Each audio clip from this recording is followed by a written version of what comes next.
Hello everyone, good morning. Scissors ডায়েরির একটি নতুন ব্লগে আপনাদের স্বাগত জানাই। দেখেছেন মেয়েটা কি বদমাশ হয়েছে, মুখখানা করেছে দেখুন। সারাদিন খালি এই বদমাইশিতেই ওর দিন চলে যায় আর কি, খালি দুষ্টুমি। যাই হোক, মেয়ের দুষ্টুমিতে তো একটু সাথ দিতেই হবে। ভিডিওটা করছিলাম ওই জন্য আরো মুখটা বদমাইশি করে রেখেছে ইচ্ছে করে। আর এই টিপটা ঠাম্মির কাছে গিয়েছিল, ঠাম্মির থেকে একটা টিপ চেয়েছে, বেশ ঠাম্মি একটা ছোট্ট সুন্দর টিপ পরিয়ে দিয়েছে, মানে অনেক ছোট্ট দেখাই যাচ্ছে না আর কি। আমি ওকে বলছি তোর মুখের থেকেও তো টিপটা বড় হয়ে গিয়েছে রে। মেয়ের সাথে একটু খেলাধুলা করে সোজা চলে গেলাম এবার রান্নাঘরে।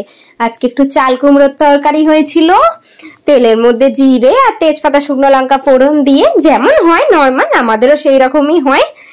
শুধু একটু মুগ ডাল দেওয়া হয় আমাদেরটাই। দেখুন, একটু মুগ ডালটাকে ওই তেলের মধ্যে হালকা একটু ভেজে তারপরে চাল কুমড়োটাকে ছেড়ে দেওয়া হয়। আমাদের বাড়িতে এরকম করে মুগ ডাল দিয়ে চাল কুমড়োটা হয়, আর আমার বেশ ভালো খেতে লাগে। আমার ও বাড়িতে আবার কোনোদিন আমি এটা খাইনি, জানতামই না যে চাল কুমড়োর মধ্যে আবার মুগ ডাল দেওয়া যায়। বিভৎস ভালো খেতে লাগে। কিন্তু একদিকে আমার বেশ ভালো যে ওই বাড়ির রান্নাগুলোও শিখে যাই, আবার এই বাড়ির রান্নাগুলোও শিখে যাচ্ছি। ও বাড়ির গুলো তো জানি, আর এ বাড়িতেও রান্নাগুলো শিখে গেলাম, আস্তে আস্তে শিখছি আর কি। এই যে চাল কুমড়োর তরকারি হয়ে গেল, একদম সিম্পল।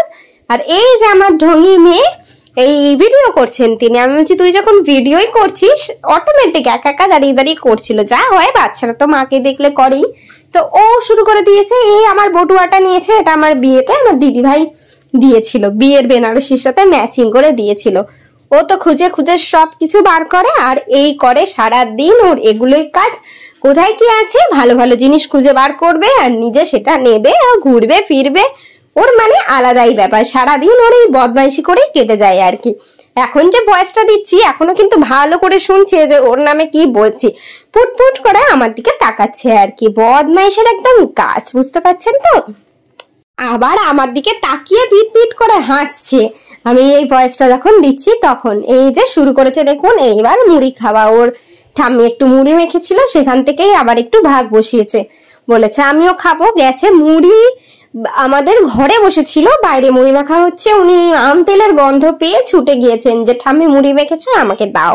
মানে নাকটাও দারুণ যে এখান থেকে গন্ধ পেয়ে ঠাম্মির কাছে ছুটেছে যে মুড়ি দাও, মুড়ি খাবো। যাই হোক, আমার মেয়ে তো বসে বসে মুড়ি খাচ্ছে। আজকের ভিডিওটা এই পর্যন্তই। সকলে ভালো থাকবেন, সুস্থ থাকবেন। আবার পরের কোনো ছোট্ট নতুন ভিডিও নিয়ে আপনাদের কাছে চলে আসবো। সকলে আমাকে একটু সহযোগিতা করবেন, আর অবশ্যই সকলে ভালো থাকবেন। আর আমার মেয়ের হামিটাও সবাই নিয়ে নেবেন। আজকের মতো টাটা।